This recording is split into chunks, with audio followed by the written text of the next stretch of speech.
वचन तेरा है प्रभु, जीवन की ज्योति है। वचन तेरा है गुरु, अनंत जीवन है। दिव्य वचन तेरा भक्ति से सुन लूंगा, मधुर वचन तेरा दिल से मैं मानूंगा। दिव्य वचन तेरा भक्ति से सुन लूंगा, मधुर वचन तेरा दिल से मैं मानूंगा।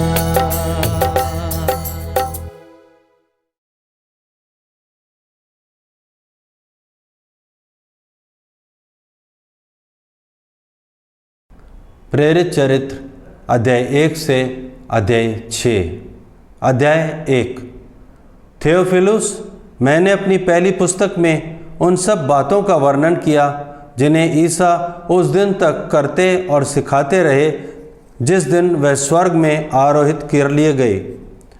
उससे पहले ईसा ने अपने प्रेरितों को, जिन्हें उन्होंने स्वयं चुना था, पवित्र आत्मा द्वारा अपना कार्य सौंप दिया। ईसा ने अपने दुख भोग के बाद उन प्रेरितों को बहुत से प्रमाण दिए कि वह जीवित हैं। वह 40 दिन तक उन्हें दिखाई देते रहे और उनके साथ ईश्वर के राज्य के विषय में बात करते रहे। ईसा ने प्रेरितों के साथ भोजन करते समय उन्हें आदेश दिया कि वे यरूशलेम नहीं छोड़े, बल्कि पिता ने जो प्रतिज्ञा की उसकी प्रतीक्षा करते रहें। उन्होंने कहा, मैंने तुम लोगों को उस प्रतिज्ञा के विषय में बता दिया है। योहन जल का बपतिस्मा देता था, परंतु थोड़े ही दिन बाद तुम लोगों को पवित्र आत्मा का बपतिस्मा दिया जाएगा। जब वे ईसा के साथ एकत्र थे तो उन्होंने यह प्रश्न किया, प्रभु, क्या आप इस समय इज़राइल का राज्य पुनः स्थापित करेंगे?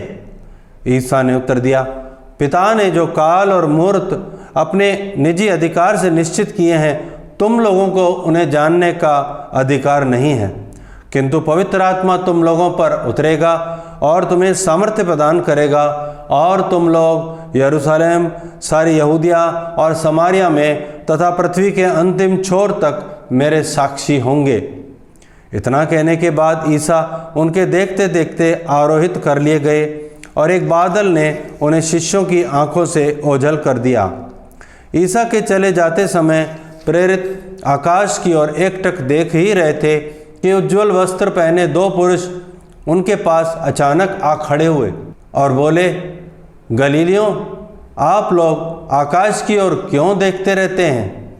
वही ईसा जो आप लोगों के बीच से स्वर्ग में आरोहित कर लिए गए हैं, उसी तरह लौटेंगे जिस तरह आप लोगों ने उन्हें जाते देखा है।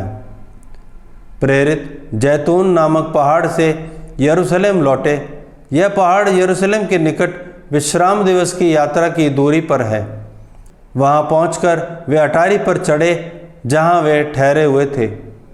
वे थे पेतरुस तथा योहन, याकूब तथा अंद्रेयस, फिलिप तथा थोमस, बर्थोलोमी तथा मत्ती, अल्फई का पुत्र याकूब तथा सिमोन जो उत्साही कहलाता था, और याकूब का पुत्र यूदस।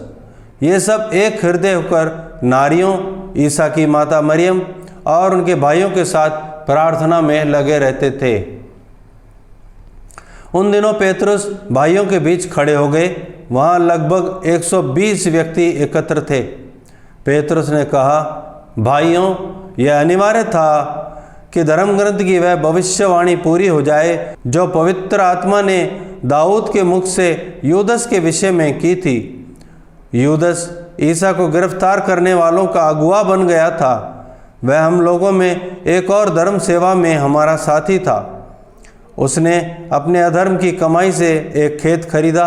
वह उसमें मुंह के बल गिर पड़ा, उसका पेट फट गया और उसकी सारी आंतड़ियाँ बाहर निकल आई। यह बात यरूशलेम के सब निवासियों को मालूम हो गई और वह खेत उनकी भाषा में हकेलदमा अर्थात रक्त का खेत कहलाता है। स्तोत्र संहिता में यह लिखा है, उसकी जमीन उजड़ जाए, उस पर कोई निवास नहीं करे और कोई उसका पद ग्रहण करे। इसलिए उचित है कि जितने समय तक प्रभु ईसा हमारे बीच रहे, अर्थात यूहन्ना के बपतिस्मा से लेकर प्रभु के स्वर्गारोहण तक, जो लोग बराबर हमारे साथ थे, उनमें से एक हमारे साथ प्रभु के पुनरुत्थान का साक्षी बने। इस पर उन्होंने 2 व्यक्तियों को प्रस्तुत किया, यूसुफ को जो बरसब्बास कहलाता है और जिसका दूसरा नाम यूस्तुस था, और मथियस को। तब उन्होंने इस प्रकार प्रार्थना की, प्रभु तू सबका हृदय जानता है, यह प्रकट कर कि तूने इन दोनों में से किसको चुना है, ताकि वह धर्म सेवा तथा प्रेरित्व में वह पद ग्रहण करे जिससे पतित होकर यूदस अपने स्थान गया। उन्होंने चिट्ठी डाली, चिट्ठी मथियस के नाम निकली और उसकी गिनती 11 प्रेरितों में हो गई। अध्याय 2। जब पेंतकोस का दिन आया और सब शिष्य एक स्थान पर इकट्ठे थे, तो अचानक आंधी जैसी आवाज़ आकाश से सुनाई पड़ी और सारा घर जहाँ वे बैठे हुए थे गूंज उठा। उन्हें एक प्रकार की आग दिखाई पड़ी जो जीभों में विभाजित होकर उनमें हर एक के ऊपर आकर ठहर गई। वे सब पवित्र आत्मा से परिपूर्ण हो गए और पवित्र आत्मा द्वारा प्रदत्त वरदान के अनुसार भिन्न भिन्न भाषाएं बोलने लगे। पृथ्वी भर के सब राष्ट्रों से आए हुए धर्मी यहूदी उस समय यरूशलेम में रहते थे। बहुत से लोग वह आवाज़ सुनकर एकत्र हो गए। वे विस्मित थे क्योंकि हर एक अपनी अपनी भाषा में शिष्यों को बोलते सुन रहा था। वे बड़े अचंभे में पड़ गए और चकित होकर बोल उठे, क्या ये बोलने वाले सब के सब गलीली नहीं हैं? तो फिर हम में से हर एक अपनी अपनी जन्मभूमि की भाषा कैसे सुन रहा है? पारथी, मेदी और एलामीती, मेसोपोटामिया, यहूदिया और कपादुकिया, पोंतुस और एशिया, फ्रूगिया और पफूलिया, मिस्र और कुरेने के निकटवर्ती, लीबिया के निवासी, रोम के यहूदी और दीक्षार्थी प्रवासी, क्रेत और अरब के निवासी, हम सब अपनी अपनी भाषा में इन्हें ईश्वर के महान कार्यों का बखान करते सुन रहे हैं। सब के सब बड़े अचंभे में पड़कर चकित रह गए और एक दूसरे से कहते थे, यह क्या बात है? कुछ लोग उपहास करते हुए कहते थे, ये तो नई अंगूरी पीकर मतवाले हैं। पेतरुस ने 11 के साथ खड़े होकर लोगों को संबोधित करते हुए उच्च स्वर से कहा, यहूदी भाइयों और यरूशलेम के सब निवासियों, आप मेरी बात ध्यान से सुने और ये जान लें कि ये लोग मतवाले नहीं जैसा कि आप समझते हैं। अभी तो दिन के 9 ही बजे हैं। यह वह बात है जिसके विषय में नबी योएल ने कहा है, प्रभु यह कहता है, मैं अंतिम दिनों सब शरीरधारियों पर अपना आत्मा उतारूंगा। तुम्हारे पुत्र और पुत्रियां भविष्यवाणी करेंगे, तुम्हारे नवयुवकों को दिव्य दर्शन होंगे और तुम्हारे बड़े बूढ़े स्वप्न देखेंगे। मैं उन दिनों अपने दास दासियों पर अपना आत्मा उतारूंगा और वे भविष्यवाणी करेंगे। मैं ऊपर आकाश में चमत्कार दिखाऊंगा और नीचे पृथ्वी पर चिन्ह प्रकट करूंगा, अर्थात रक्त, अग्नि और उड़ता हुआ धुआं। प्रभु के महान और प्रकाशमान दिन के आगमन से पहले सूर्य अंधकार में और चंद्रमा रक्तमय हो जाएगा। जो प्रभु के नाम की दुहाई देगा वही बचेगा। इस्राएली भाइयों, मेरी बातें ध्यान से सुने। आप लोग स्वयं जानते हैं कि ईश्वर ने ईसा नाज़री के द्वारा आप लोगों के बीच कितने महान कार्य, चमत्कार एवं चिन्ह दिखाए हैं। इससे यह प्रमाणित हुआ कि ईसा ईश्वर की ओर से आप लोगों के पास भेजे गए थे। वह ईश्वर के विधान तथा पूर्व ज्ञान के अनुसार पकड़वाए गए और आप लोगों ने विधर्मियों के हाथों उन्हें क्रूस पर चढ़वाया और मरवा डाला है। किंतु ईश्वर ने मृत्यु के बंधन खोलकर उन्हें पुनर्जीवित किया। यह संभव था कि वे मृत्यु के वश में रह जाए, क्योंकि उनके विषय में दाऊद यह कहते हैं, प्रभु सदा मेरी आंखों के सामने रहता है, वह मेरे दाहिने विराजमान है, इसलिए मैं दृढ़ बना रहता हूँ। मेरा हृदय आनंदित है, मेरी आत्मा प्रफुल्लित है और मेरा शरीर भी सुरक्षित रहेगा, क्योंकि तू मेरी आत्मा को अधोलोक में नहीं छोड़ेगा। तो अपने भक्त को कब्र में गलने नहीं देगा। तूने मुझे जीवन का मार्ग दिखाया है, तेरे पास रहकर मुझे परिपूर्ण आनंद प्राप्त होगा।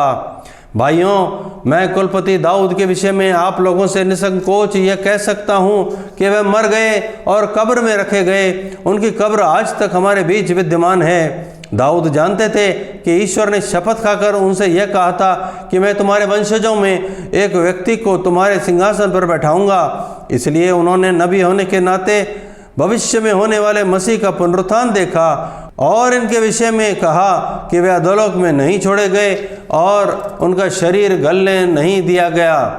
ईश्वर ने उन्हीं ईसा नामक व्यक्ति को पुनर्जीवित किया है। हम इस बात के साक्षी हैं। अब वह ईश्वर के दाहिने विराजमान हैं। उन्हें प्रतिज्ञात आत्मा पिता से प्राप्त हुआ और उन्होंने उसे हम लोगों को प्रदान किया, जैसा कि आप देख और सुन रहे हैं। दाऊद स्वयं स्वर्ग नहीं गए, किंतु वे कहते हैं, प्रभु ने मेरे प्रभु से कहा, तुम तब तक मेरे दाहिने बैठे रहो जब तक मैं शत्रुओं को तुम्हारा पांवदार न बना दूं। इस्राएल का सारा घराना यह निश्चित रूप से जान ले कि जिन्हें आप लोगों ने क्रूस पर चढ़ाया, ईश्वर ने उन्हीं ईसा को प्रभु भी बना दिया है और मसीह भी। यह सुनकर वे मर्माहत हो गए और उन्होंने पेतरुस तथा अन्य भाइयों से कहा, भाइयों, हमें क्या करना चाहिए? पेतरुस ने उन्हें यह उत्तर दिया, आप लोग पश्चाताप करें। आप लोगों में प्रत्येक अपने अपने पापों की क्षमा के लिए ईसा के नाम पर बपतिस्मा ग्रहण करें। इस प्रकार आप पवित्र आत्मा का वरदान प्राप्त करेंगे, क्योंकि यह प्रतिज्ञा आपके तथा आपकी संतान के लिए है और उन लोगों के लिए जो अभी दूर हैं और जिन्हें हमारा प्रभु ईश्वर बुलाने वाला है। पेतरुस ने बहुत सी बातों द्वारा साक्ष्य दिया और यह कहते हुए उनसे अनुरोध किया कि आप लोग अपने को इस विधर्मी पीढ़ी से बचाए रखें। जिन्होंने पेतरुस की बातों पर विश्वास किया, उन्होंने बपतिस्मा ग्रहण किया। उस दिन लगभग 3000 लोग शिष्यों में सम्मिलित हो गए। नए विश्वासी दत्तचित्त होकर प्रेरितों की शिक्षा सुना करते थे, भ्रातृत्व के निर्वाह में ईमानदार थे और प्रभु भोज तथा सामूहिक प्रार्थनाओं में नियमित रूप से शामिल हुआ करते थे। सभी पर विस्मय छाया रहता था, क्योंकि प्रेरित बहुत से चमत्कार एवं चिन्ह दिखाते थे। सब विश्वासी एक हृदय थे। उनके पास जो कुछ था उनमें सबका साझा था। वे अपनी चल अचल संपत्ति बेचते थे और उसकी कीमत हरेक की जरूरत के अनुसार सब में बांटते थे। वे सब मिलकर प्रतिदिन मंदिर जाया करते थे और निजी घरों में प्रभु भोज में सम्मिलित होकर निष्कपट हृदय से आनंदपूर्वक एक साथ भोजन करते थे। वे ईश्वर की स्तुति करते थे और सारी जनता उन्हें बहुत मानती थी। प्रभु प्रतिदिन उनके समुदाय में ऐसे लोगों को मिला देता था जो मुक्ति प्राप्त करने वाले थे। अध्याय 3। पेतरुस और यूहन्ना तीसरे पहर की प्रार्थना के समय मंदिर जा रहे थे। लोग ऐसे मनुष्य को ले जा रहे थे जो जन्म से लंगड़ा था। वे उसे प्रतिदिन लाकर मंदिर के सुंदर नामक फाटक के पास रखा करते थे, जिससे वह मंदिर के अंदर जाने वालों से भीख मांग सके। जब उसने पेतरुस और यूहन्ना को मंदिर में प्रवेश करते देखा तो उनसे भीख मांगी। पेतरुस और यूहन्ना ने उसे ध्यान से देखा। पेतरुस ने कहा, हमारी ओर देखो, और वह कुछ पाने की आशा से उनकी ओर देखता रहा। किंतु पेतरुस ने कहा, मेरे पास न तो चांदी है और न सोना, बल्कि मेरे पास जो है वही तुम्हें देता हूँ। ईसा मसीह नाज़री के नाम पर चलो। और उसने उसका दाहिना हाथ पकड़कर उसे उठाया। उसी क्षण लंगड़े के पैरों और टखनों में बल आ गया। वह उछलकर खड़ा हो गया और चलने फिरने लगा। वह चलते उछलते तथा ईश्वर की स्तुति करते हुए उनके साथ मंदिर आया। सारी जनता ने उसको चलते फिरते तथा ईश्वर की स्तुति करते हुए देखा। लोग उसे पहचानते थे। यह वही था जो मंदिर के सुंदर फाटक के पास बैठकर भीख मांगा करता था। और यह देखकर कि उसे क्या हुआ है, वे अचंभे में पड़कर चकित थे। वह मनुष्य पेतरुस और यूहन्ना के साथ लगा हुआ था, इसलिए सब लोग आश्चर्यचकित होकर सुलेमान नामक मंडप में उनके पास दौड़े आए। पेतरुस ने यह देखकर उनसे कहा, इस्राएली भाइयों, आप लोग इस पर आश्चर्य क्यों कर रहे हैं और हमारी ओर से इस प्रकार क्यों ताक रहे हैं, मानो हमने अपने सामर्थ्य या सिद्धि से इस मनुष्य को चलने फिरने योग्य बना दिया है। इब्राहिम, इसहाक और याकूब के ईश्वर ने, हमारे पूर्वजों के ईश्वर ने अपने सेवक ईसा को महिमान्वित किया है। आप लोगों ने उन्हें पिलातुस के हवाले कर दिया, और जब पिलातुस उन्हें छोड़ देने का निर्णय कर चुका था तो आप लोगों ने उन्हें अस्वीकार किया। आप लोगों ने संत और धर्मात्मा को अस्वीकार कर हत्यारे की रिहाई की मांग की। जीवन के अधिपति को आप लोगों ने मार डाला, किंतु ईश्वर ने उन्हें मृतकों में से जिलाया। हम इस बात के साक्षी हैं। ईसा के नाम में विश्वास के कारण उसी नाम ने इस मनुष्य को, जिसे आप देखते और जानते हैं, बल प्रदान किया है। उसी विश्वास ने इसे आप सबके सामने पूर्ण रूप से स्वस्थ किया है। भाइयों, मैं जानता हूं कि आप लोग और आपके शासक भी यह नहीं जानते थे कि वे क्या कर रहे हैं। ईश्वर ने इस प्रकार अपना वह कथन पूरा किया जिसके अनुसार उसके मसीह को दुख भोगना था और जिसे उसने सब नबियों के मुख से घोषित किया था। आप लोग पश्चाताप करें और ईश्वर के पास लौट आएं, जिससे आपके पाप मिट जाएं और प्रभु आपको विश्रांति का समय प्रदान करे। तब वह पूर्व निर्धारित मसीह को अर्थात ईसा को आप लोगों के पास भेजेगा। यह आवश्यक है कि वह उस विश्वव्यापी पुनरुद्धार के समय तक स्वर्ग में रहें, जिसके विषय में ईश्वर प्राचीन काल से अपने पवित्र नबियों के मुख से बोला। मूसा ने तो कहा, प्रभु ईश्वर तुम्हारे भाइयों में से तुम्हारे लिए मुझ जैसा एक नबी उत्पन्न करेगा। वह जो कुछ तुम लोगों से कहेगा तुम उस पर ध्यान देना। जो उस नबी की बात नहीं सुनेगा वह प्रजा में से निकाल दिया जाएगा। शमूएल और सभी परवर्ती नबियों ने इन दिनों की भविष्यवाणी की है। आप लोग नबियों की संतति और उस विधान के भागीदार हैं जिसे ईश्वर ने आपके पूर्वजों के लिए उस समय निर्धारित किया जब उसने इब्राहिम से कहा, तुम्हारी संतति द्वारा पृथ्वी भर के वंश आशीर्वाद प्राप्त करेंगे। ईश्वर ने सबसे पहले आप लोगों के लिए अपने पुत्र ईसा को पुनर्जीवित किया और आपके पास भेजा, जिससे वे आप लोगों में हर एक को कुमार्ग से विमुख कर आशीर्वाद प्रदान करे। अध्याय 4। पेतरुस और यूहन्ना लोगों से बोल ही रहे थे कि याजक, मंदिर आरक्षी का नायक और सदूकी उनके पास आ धमके। वे क्रुद्ध थे क्योंकि प्रेरित जनता को शिक्षा दे रहे थे और ईसा का उदाहरण देकर मृतकों के पुनरुत्थान का प्रचार कर रहे थे। संध्या हो चली थी, इसलिए उन्होंने उनको गिरफ्तार कर रात भर के लिए बंदीगृह में डलवा दिया। जिन्होंने उनका प्रवचन सुना था उनमें बहुतों ने विश्वास किया। पुरुषों की संख्या अब लगभग 5000 तक पहुंच गई। दूसरे दिन यरूशलेम में शासकों, नेताओं और शास्त्रियों की सभा हुई। प्रधान याजक अन्नस, कैफस, यूहन्ना, सिकंदर और महायाजक वर्ग के सभी सदस्य वहां उपस्थित थे। वे पेतरुस तथा यूहन्ना को बीच में खड़ा कर इस प्रकार उनसे पूछताछ करने लगे, तुम लोगों ने किस सामर्थ्य से या किसके नाम पर यह काम किया है? पेतरुस ने पवित्र आत्मा से परिपूर्ण होकर उनसे कहा, जनता के शासकों और नेताओं, हमने एक लंगड़े मनुष्य का उपकार किया है और आज हमसे पूछताछ की जा रही है कि यह किस तरह बल्ला चंगा हो गया है। आप लोग और इस्राएल की सारी प्रजा यह जान लें कि ईसा मसीह नाजरी के नाम के सामर्थ्य से यह मनुष्य भला चंगा होकर आप लोगों के सामने खड़ा है। आप लोगों ने उन्हें क्रूस पर चढ़ा दिया, किंतु ईश्वर ने उन्हें मृतकों में से पुनर्जीवित किया।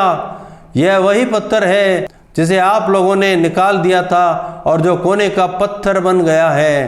किसी दूसरे व्यक्ति द्वारा मुक्ति नहीं मिल सकती, क्योंकि समस्त संसार में ईसा नाम के सिवा मनुष्यों को कोई दूसरा नाम नहीं दिया गया है जिसके द्वारा हमें मुक्ति मिल सकती है। पेतरुस और यूहन्ना का आत्मविश्वास देखकर और इन्हें अशिक्षित तथा अज्ञानी जानकर महासभा के सदस्य अचंभे में पड़ गए। फिर वे पहचान गए कि ये ईसा के साथ रह चुके हैं, किंतु स्वस्थ किए मनुष्य को इनके साथ खड़ा देखकर वे उत्तर में कुछ नहीं बोल सके। उन्होंने पेतरुस और यूहन्ना को सभा से बाहर जाने का आदेश दिया और यह कहते हुए आपस में परामर्श किया, हम इन लोगों के साथ क्या करें? यरूशलेम में रहने वाले सभी मनुष्यों को यह मालूम हो गया कि इन्होंने एक अपूर्व चमत्कार दिखाया है।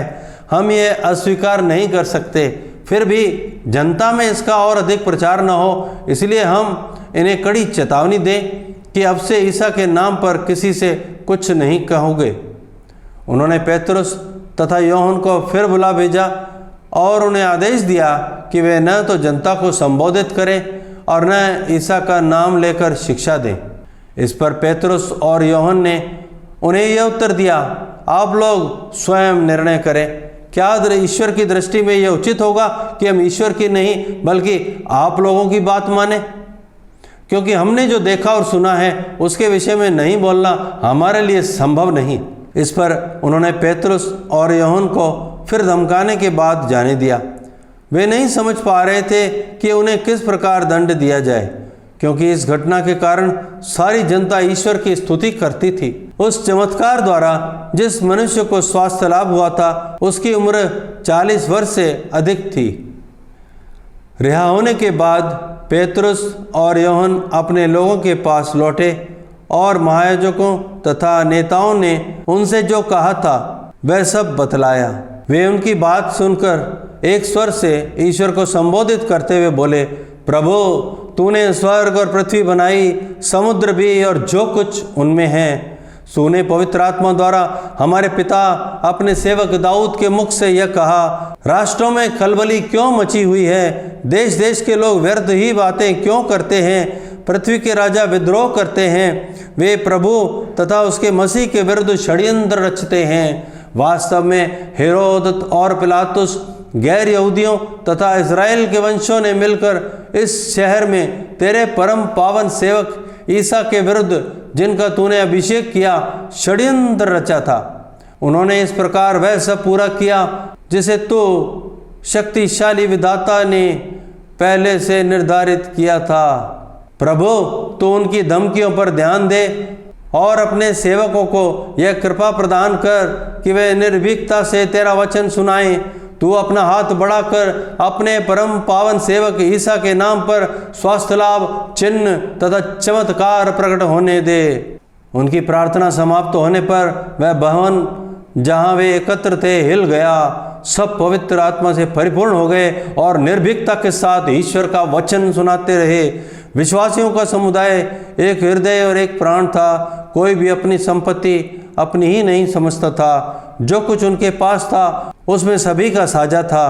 प्रेरित बड़े सामर्थ्य से प्रभु ईसा के पुनरुत्थान का साक्ष्य देते रहते थे और उन पर बड़ी कृपा बनी रहती थी। उनमें कोई कंगाल नहीं था, क्योंकि जिनके पास खेत या मकान थे वे उन्हें बेच देते और कीमत लाकर प्रेरितों के चरणों में अर्पित करते थे। प्रत्येक को उसकी आवश्यकता के अनुसार बांटा जाता था। यूसुफ नामक लेवी वंशी का जन्म कुप्रुस में हुआ था। प्रेरितों ने उसका उपनाम बरनाबस अर्थात सांत्वना पुत्र रखा था। उसकी एक ज़मीन थी, उसने उसे बेच दिया और उसकी कीमत लाकर प्रेरितों के चरणों में अर्पित कर दी। अध्याय 5। अनानियस नामक व्यक्ति ने अपनी पत्नी सफीरा के साथ परामर्श करने के बाद एक खेत बेच दिया। उसने अपनी पत्नी के जानते उसकी कीमत का एक अंश अपने पास रखा और दूसरा अंश लाकर प्रेरितों के चरणों में रख दिया। इस पर पेतरुस ने कहा, अनानियस, शैतान ने क्यों तुम्हारे हृदय पर इस प्रकार अधिकार कर लिया है कि तुम पवित्र आत्मा से झूठ बोलकर खेत की कीमत का कुछ अंश दबा ले रहे हो? बेचे जाने से पहले क्या वह खेत तुम्हारा अपना नहीं था? और इसके बाद भी क्या उसकी कीमत तुम्हारे अधिकार में नहीं थी? तुमने ऐसा काम करने का विचार अपने हृदय में क्यों पाला? तुम मनुष्य से नहीं बल्कि ईश्वर से झूठ बोले हो। अनानियस ये बातें सुनकर गिर पड़ा और उसके प्राण निकल गए। सब सुनने वालों पर बड़ा भय छा गया। कुछ नवयुवकों ने उठकर उसे कफन में लपेटा और बाहर ले जाकर दफना दिया। लगभग 3 घंटे बाद उसकी पत्नी भीतर आई। वह इस घटना के बारे में कुछ नहीं जानती थी। पेतरुस ने उससे यह प्रश्न किया, मुझे बताओ, क्या तुमने वह खेत इतने में ही बेचा था? उसने उत्तर दिया, जी हाँ, इतने में ही। इस पर पेतरुस ने उससे कहा, तुम दोनों पवित्र आत्मा की परीक्षा लेने के लिए क्यों सहमत हुए? सुनो, जो लोग तुम्हारे पति को दफनाने गए थे वे द्वार पर आ रहे हैं और अब तुमको भी ले जाएंगे। वह उसी क्षण उसके चरणों पर गिर गई और उसके प्राण निकल गए। नविकों ने भीतर आकर उसे मरा हुआ पाया और उसे ले जाकर उसके पति की बगल में दफना दिया। सारी कलीसिया पर और जितने लोगों ने इन बातों की चर्चा सुनी उन सब पर बड़ा भय छा गया। प्रेरितों द्वारा जनता के बीच बहुत से चिन्ह तथा चमत्कार हो रहे थे। सब विश्वासी एक हृदय होकर सुलेमान के मंडप में एकत्र हो जाया करते थे। दूसरे लोगों में किसी को भी उनमें सम्मिलित होने का साहस नहीं होता था। हालांकि जनता उनकी बड़ी प्रशंसा करती थी। विश्वास करने वालों की संख्या बढ़ती जा रही थी। पुरुषों तथा स्त्रियों का एक बड़ा समुदाय प्रभु की कलीसिया का सदस्य बन गया। लोग रोगियों को सड़कों पर ले जाकर खटोलों तथा चारपाइयों पर लिटा देते थे ताकि जब पेतरुस उधर गुजरे तो उसकी छाया उनमें से किसी पर पड़ जाए। यरूशलेम के आसपास के नगरों से भी लोग बड़ी संख्या में एकत्र हो जाया करते थे।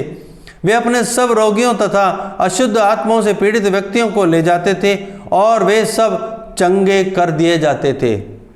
यह सब देखकर प्रधान याजक और उसके सब संगी साथी अर्थात सदूकी संप्रदाय के सदस्य ईर्ष्या से जलने लगे।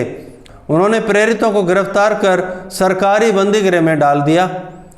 परंतु ईश्वर के दूत ने रात को बंदीगृह के द्वार खोल दिए और प्रेरितों को बाहर ले जाकर यह कहा, जाइए और निडर होकर मंदिर में जनता को नवजीवन की पूरी शिक्षा सुनाइए। उन्होंने यह बात मान ली और भोर होते ही वे मंदिर जाकर शिक्षा देने लगे। जब प्रधान याजक और उसके संगी साथी आए तो उन्होंने महासभा अर्थात इजरायली नेताओं की सर्वोच्च परिषद बुलाई और प्रेरितों को ले आने के लिए प्यादों को बंदीगृह भेजा। जब प्यादे वहां पहुंचे तो उन्होंने प्रेरितों को बंदीगृह में नहीं पाया। उन्होंने लौटकर यह समाचार दिया, हमने देखा कि बंदीगृह बड़ी सावधानी से बंद किया हुआ है और पहरेदार फाटकों पर तैनात है, किंतु खोलने पर हमें भीतर कोई नहीं मिला। यह सुनकर मंदिर आरक्षी के नायक और महायाजक यह नहीं समझ पा रहे थे कि प्रेरितों का क्या हुआ है। इतने में किसी ने आकर उन्हें यह समाचार दिया, देखिए आप लोगों ने जिन व्यक्तियों को बंदीगृह में डाल दिया वे मंदिर में जनता को शिक्षा दे रहे हैं। इस पर मंदिर का नायक अपने प्यादों के साथ जाकर प्रेरितों को ले आया। वे प्रेरितों को बलपूर्वक नहीं लाए क्योंकि वे लोगों से डरते थे कि कहीं हम पर पथराव न करें। उन्होंने प्रेरितों को लाकर महासभा के सामने पेश किया। प्रधान याजक ने उनसे कहा, हमने तुम लोगों को कड़ा आदेश दिया था कि वह नाम लेकर शिक्षा मत दिया करो, परंतु तुम लोगों ने यरूशलेम के कोने कोने में अपनी शिक्षा का प्रचार किया है और उस मनुष्य के रक्त की जिम्मेवारी हमारे सिर पर मढ़ना चाहते हो। इस पर पेतरुस और अन्य प्रेरितों ने यह उत्तर दिया, मनुष्यों की अपेक्षा ईश्वर की आज्ञा का पालन करना कहीं अधिक उचित है। आप लोगों ने ईसा को क्रूस के काट पर लटका कर मार डाला था, किंतु हमारे पूर्वजों के ईश्वर ने उन्हें पुनर्जीवित किया। ईश्वर ने उन्हें शासक तथा मुक्तिदाता का उच्च पद देकर अपने दाहिने बैठा दिया है, जिससे वह उनके द्वारा इजराइल को पश्चाताप और पाप क्षमा प्रदान करे। इन बातों के साक्षी हम हैं और पवित्र आत्मा भी, जिसे ईश्वर ने उन लोगों को प्रदान किया है जो उसकी आज्ञा का पालन करते हैं। यह सुनकर वे अत्यंत क्रुद्ध हो उठे और उन्होंने प्रेरितों को मार डालने का निश्चय किया। उस समय गमालियल नामक फरीसी, जो संहिता का शास्त्री और सारी जनता में सम्मानित था, महासभा में उठ खड़ा हुआ। उसने प्रेरितों को थोड़ी देर के लिए बाहर ले जाने का आदेश दिया और महासभा के सदस्यों से यह कहा, इस्राएली भाइयों, आप सावधानी से विचार करें कि इन लोगों के साथ क्या करने जा रहे हैं। कुछ समय पहले थेओदस प्रकट हुआ। वह दावा करता था कि मैं भी कुछ हूँ और लगभग 400 लोग उसके अनुयायी बन गए। वह मारा गया और उसके सभी अनुयायी बिखर गए और उसका नाम निशान भी नहीं रहा। उसके बाद जनगणना के समय यूदस गलीली प्रकट हुआ। उसने बहुत से लोगों को बहकाकर अपने विद्रोह में सम्मिलित कर लिया। वह भी नष्ट हो गया और उसके सभी अनुयायी बिखर गए। इसलिए इस मामले के संबंध में मैं आप लोगों से यह कहना चाहता हूँ कि आप इनके काम में दखल ना दें और इन्हें अपनी राह चलने दें। यदि यह योजना या आंदोलन मनुष्यों का है तो यह अपने आप नष्ट हो जाएगा, परंतु यदि यह ईश्वर का है तो आप इन्हें नहीं मिटा सकेंगे और ईश्वर के विरोधी प्रमाणित होंगे। वे उसकी बात मान गए। उन्होंने प्रेरितों को बुला भेजा, उन्हें कोड़े लगवाए और यह कड़ा आदेश देकर छोड़ दिया कि तुम लोग ईसा का नाम लेकर उपदेश मत दिया करो। प्रेरित इसलिए आनंदित होकर महासभा के भवन से निकले कि वे ईसा के नाम के कारण अपमानित होने योग्य समझे गए। वे प्रतिदिन मंदिर में और घर घर जाकर शिक्षा देते रहे और ईसा मसीह का सुसमाचार सुनाते रहे। अध्याय 6। उन दिनों जब शिष्यों की संख्या बढ़ती जा रही थी तो यूनानी भाषियों ने इब्रानी भाषियों के विरुद्ध यह शिकायत की कि रसद के दैनिक वितरण में उनकी विधवाओं की उपेक्षा हो रही है। इसलिए 12 ने शिष्यों की सभा बुलाकर कहा, यह उचित नहीं है कि हम भोजन परोसने के लिए ईश्वर का वचन छोड़ दें। आप लोग अपने बीच से पवित्र आत्मा से परिपूर्ण 7 बुद्धिमान तथा ईमानदार व्यक्तियों का चुनाव कीजिए। हम उन्हें इस कार्य के लिए नियुक्त करेंगे और हम लोग प्रार्थना और वचन की सेवा में लगे रहेंगे। यह बात सबको अच्छी लगी। उन्होंने विश्वास तथा पवित्र आत्मा से परिपूर्ण स्तेफनुस के अतिरिक्त फिलिप, प्रोखोरुस, निकानोर, तिमोन, परमेनास और यहूदी धर्म में नवदीक्षित अंताकिया निवासी निकोलास को चुना और उन्हें प्रेरितों के सामने उपस्थित किया। प्रेरितों ने प्रार्थना करने के बाद उन पर अपने हाथ रखे। ईश्वर का वचन फैलता गया। यरूशलेम में शिष्यों की संख्या बहुत अधिक बढ़ने लगी और बहुत से याजकों ने विश्वास की अधीनता स्वीकार की। स्तेफनुस अनुग्रह तथा सामर्थ्य से परिपूर्ण होकर जनता के सामने बहुत से चमत्कार तथा चिन्ह दिखाता था। उस समय दास्य मुक्त नामक सभागृह के कुछ सदस्य और कुरेने, सिकंदरिया, किलिकिया तथा एशिया के कुछ लोग स्तेफनुस से विवाद करने आए, किंतु वे स्तेफनुस के ज्ञान का सामना करने में असमर्थ थे, क्योंकि वह आत्मा से प्रेरित होकर बोलता था। तब उन्होंने घूस देकर कुछ व्यक्तियों से यह झूठी गवाही दिलवाई कि हमने स्तेफनुस को मूसा तथा ईश्वर की निंदा करते सुना। इस प्रकार जनता, नेताओं तथा शास्त्रियों को भड़काने के बाद वे अचानक स्तेफनुस के पास आ धमके और उसे पकड़कर महासभा के सामने ले गए। वहाँ उन्होंने झूठे गवाहों को खड़ा किया जो बोले, यह व्यक्ति निरंतर मंदिर तथा मूसा की निंदा करता है। हमने इसे यह कहते सुना कि ईसा नाज़री यह स्थान नष्ट करेगा और मूसा के समय से चले आ रहे हमारे रिवाजों को बदल देगा। महासभा के सब सदस्य स्थिर दृष्टि से स्तेफनुस की ओर देख रहे थे। उसका मुखमंडल उन्हें स्वर्गदूत के जैसा दिख पड़ा। यह प्रभु की वाणी है। ईश्वर को धन्यवाद।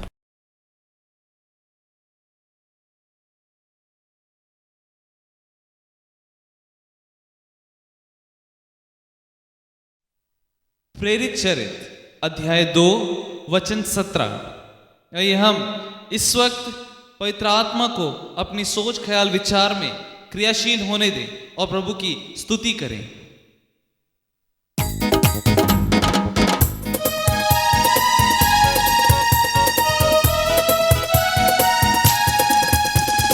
प्रभु ये कहता है, मैं अंतिम दिनों सब शरीरधारियों पर अपना आत्मा उतारूंगा। प्रभु ये कहता है, मैं अंतिम दिनों सब शरीरधारियों पर अपना आत्मा उतारूंगा। तुम्हारे पुत्र और पुत्रियां भविष्यवाणी करेंगे, तुम्हारे नव युवकों को दिव्य दर्शन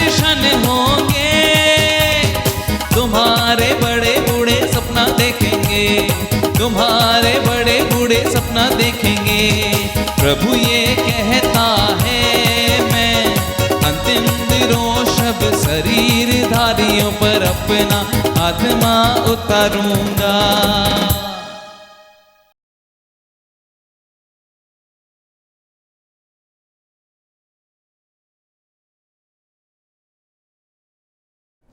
हालेलुया, हालेलुया, हालेलुया। सर्वशक्तिमान दयालु ईश्वर, आप जीवित ईश्वर है प्रभु।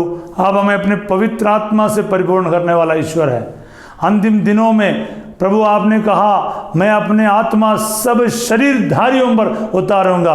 हाँ प्रभु, तेरा इस वचन आज हम सबों पर पूरा हो जाए प्रभु। हम कितने भी कमजोर पापी और इंसान क्यों ना हो, तेरी आत्मा की हमें जरूरत है प्रभु। आज स्वर्ग खुल जाए प्रभु, तेरी आत्मा से हम सबों को परिपूर्ण कर दे, ताकि हम तेरे लिए जिए प्रभु, तेरे लिए मरे, तेरे लिए सब कुछ करें प्रभु। हाँ प्रभु जी, आत्मा का बिना हम कुछ भी नहीं है। तेरे पवित्र आत्मा से आज हम सबों का अभिषेक कर, ताकि हम आपके वचन को फैलाने के लिए, आपके नाम के महिमा के लिए संसार में जीवित रहूं। ये दुआ मांगते हैं यीशु तेरे अधिभौत नाम के द्वारा, आमीन। सर्वशक्तिमान ईश्वर पिता, पुत्र और पवित्र आत्मा आप सबों को अपना आशीर्वाद प्रदान करें, आमीन। सब कुछ जय यीशु की। God bless you.